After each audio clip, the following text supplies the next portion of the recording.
Bonjour à tous et bienvenue dans C'est Gourmand. Je suis ravie de vous retrouver cette semaine pour une nouvelle émission et je vous emmène vous balader du côté de Saint-Tropez avec le nouveau chef exécutif du Byblos, Nicolas Canuti. Bonjour. Bonjour, bonjour. Bienvenue dans C'est Gourmand.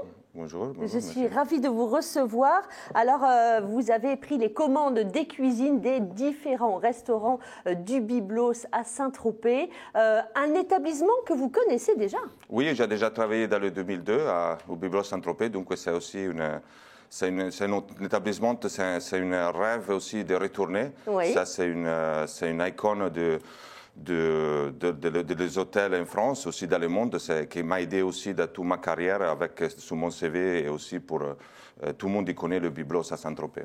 Alors il y a eu quelques changements justement au Byblos sur différents, il y a eu des travaux. Aujourd'hui c'est Arcadia, Cucina, le Byblos Beach évidemment que vous connaissez déjà. Vous avez parcouru le monde également. Oui, c'est vrai que quand j'arrive d'origine, je suis italien, je suis de Mantova. Oui.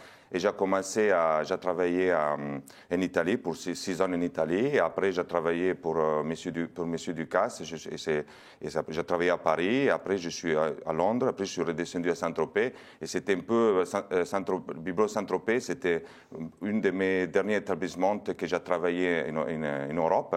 Et en France, voilà. Et après, voilà, il m'a fait, après Saint-Tropez, je suis parti en Tunisie. Je suis parti à l'île Maurice, au Saint-Jean l'île Maurice. Après, je suis retourné à Londres. Après, je suis parti en Russie. J'ai ouvert un restaurant en Russie italien. Et après, voilà, c'était l'ambition de toujours voir plus, voir aussi que les autres, quelque chose que je ne savais pas faire et d'apprendre tout ça. Et donc, je suis parti en Asie. Je suis parti à Singapour. J'ai travaillé au Raffles à Singapour comme exécutif sous-chef. Après 2 ans, je suis parti à Hong Kong, à l'Intercontinental Hong Kong. J'étais exécutif chef. C'était mon premier gros hôtel où j'avais une équipe de 200 cuisiniers. Ah oui, quand même. J'ai géré 5 restaurants, voilà, tout des Chinois, des Français. À Hong Kong, j'avais aussi M. Ducasse aussi. J'avais Nobu, j'avais un steakhouse. En total, on avait 5 étoiles Michelin dans tous les restaurants, tout ça. Et après, je suis resté 4 ans et demi. Et après, je suis parti en Philippines. Et là, j'ai changé de groupe. J'ai travaillé pour 3 ans et demi au Makati Shangri-La à Manila. D'accord. Et là aussi, j'avais une grosse équipe. Et après 3 ans et demi, c'était une expérience géniale. Un peu le Covid, un peu c'était des choix. Après 25 ans, comme expat, de revenir en Europe, tout ça. Oui. Et après, je suis rentré à Lyon.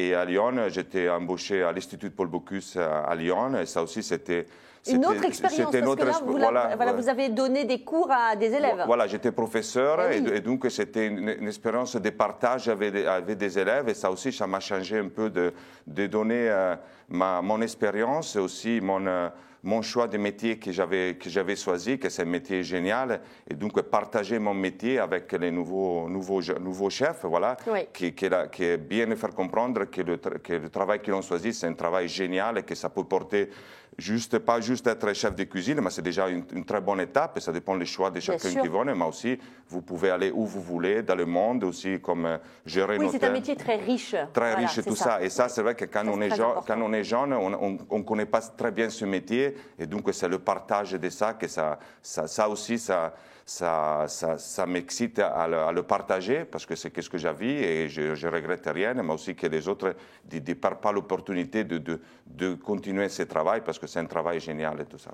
Alors là, au Byblos, vous allez travailler de nouveau ce que vous aimez, en équipe, avec une grande équipe. Est-ce qu'il y a des personnes, des chefs qui étaient déjà au Byblos quand vous y étiez et que là, vous allez retrouver? Oui, j'ai aussi, par exemple, le chef des cuisines, Yann Gaspé, c'était mon chef aussi. Ça faisait partie de l'équipe quand j'étais au Spoon au Byblos. On avait travaillé aussi dans le 99 aussi à Londres ensemble. Donc c'est une personne que je connais de plus de 25 ans. Voilà, c'est une personne ça fait partie aussi de mes amis, de ma vie, toi. Et donc que c'est à moi, que c'est à lui. Et on était très contents de se revoir encore et d'encore travailler ensemble et tout ça. Je suis très ravi de tout ça. Alors là, vous travaillez déjà sur la carte pour la réouverture qui, on l'espère, sera donc bientôt, très très bientôt. Arcadia, c'est le restaurant gastronomique? Oui, on on continue dans le restaurant gastronomique. Et moi, ce que je veux faire, c'est une cuisine gastronomique, une cuisine gourmande, une cuisine aussi à partager. Voilà, oui. quelque chose, c'est vrai qu'après Covid et tout ça, bien sûr, je contrôle je prends des produits locaux, donc c'est très important tout ça. Et après, j'ai aussi, avec le potager, je rajoute aussi des herbes, des légumes ou du potager, tout ça. Donc c'est une cuisine gastronomique, mais aussi conviviale à partager. Quelque chose aussi que c'est moi, je vais au restaurant, qu'est-ce que j'ai bien envie de manger, tout ça aussi. Donc, simplicité, élégance, produits frais. Voilà. Qu'est-ce que c'est important d'avoir ce potager aussi? On est au plus près de la nature? Ah non, c'est super important pour moi et aussi mes chefs, pour nous exprimer tout ça, mais aussi, comme j'ai dit, le partage avec les nouveaux chefs. J'ai des commis, j'ai aussi des gens qui viennent de l'école comme stage et tout ça. Donc, faire comprendre aussi avec le potager, comment on cultive les produits, aussi comment on les prend, comment on les met sous les plats.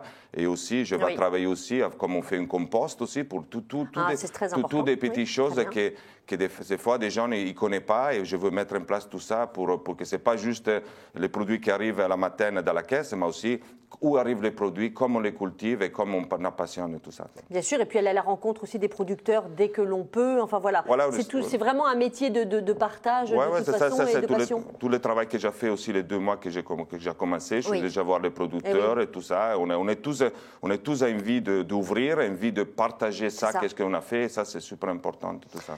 Cucina, du coup, c'est le restaurant italien, on va dire. Forcément, vous y apportez aussi de vos influences italiennes? Voilà, c'est vrai que dans ma cuisine, c'est une cuisine, moi dans le monde, j'ai toujours fait une cuisine méditerranéenne, donc c'est une cuisine italienne, mais par contre méditerranéenne.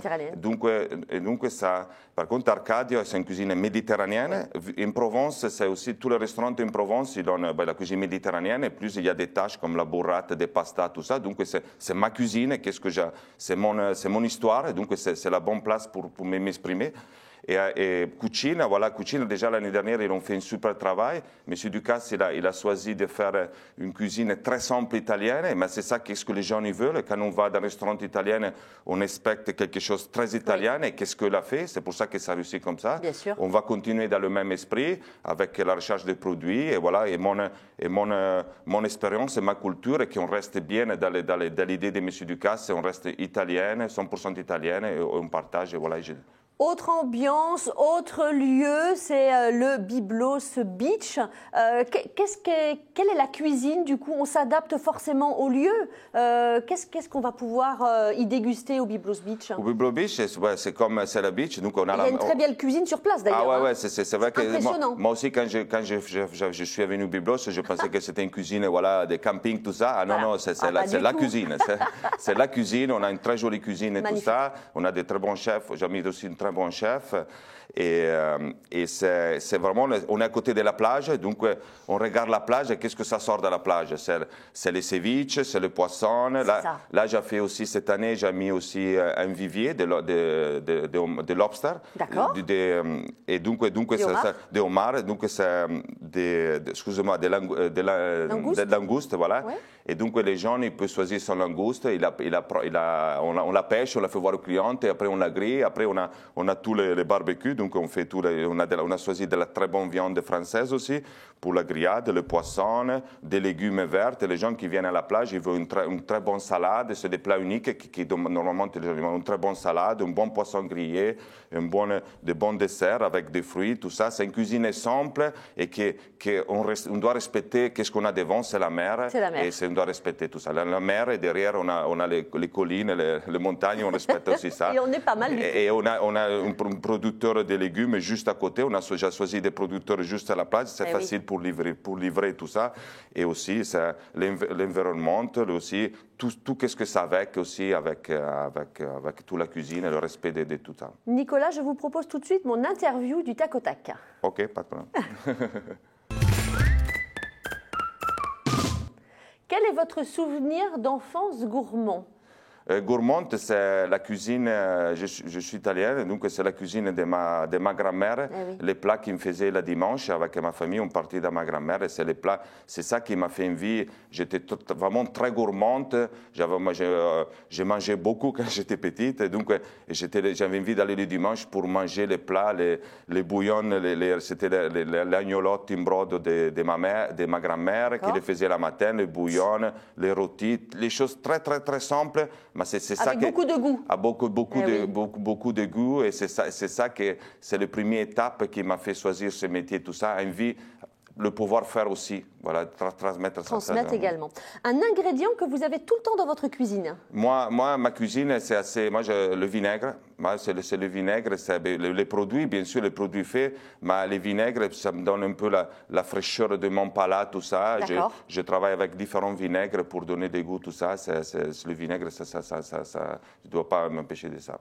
Je cuisine pour vous. Est-ce qu'il y a un plat à éviter? Quelque chose que vous n'aimez pas? Moi j'aime tout. Ouais. Moi, j'ai vu beaucoup de pays, de tout ça. Toutes les cuisines du monde et tous les plats de chacun, ils sont bons. C'est juste qu'ils doivent être faits avec le cœur. Tous les plats faits avec le cœur amour, ça va être très bon. Et avec des bons produits. Et des bons produits, ça tout doit, ça. Mais ça va être c'est très bon. Une musique pour cuisiner? Oh, moi, j'aime bien toutes les musiques. Voilà, j'ai pas en général tout ça. Ça dépend. C'est vrai qu'en France, dans les cuisines, ils sont assez sérieux, tout ça. C'est vrai. Moi, en Philippines, des fois, je faisais des fonctions, je mettais la musique. Voilà, ça choquait tout le monde. Mais les gens, on voit une souris dans la tête d'une personne et ça marche. Voilà, par contre, on peut écouter la musique en silence et on suivait le service et tout ça. Au Byblos Beach, il y a de la musique. Au Byblos Beach, il y a de la musique. Je vais essayer cette année. C'est pas que la réaction de mes chefs. C'est pas mal. Quand vous ne travaillez pas, qu'est-ce que vous aimez faire?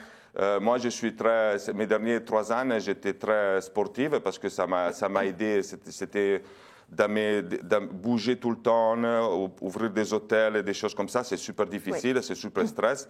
Et j'ai cherché une chose pour balancer ma vie, ma famille et quelque chose. Ça, c'est une chose très importante si on veut réussir, parce que si on met tout sur le travail, on va pas arriver dans le long terme. Donc, c'est la course à pied. Je m'entraîne pour faire un marathon et c'est ma deuxième passion. Super.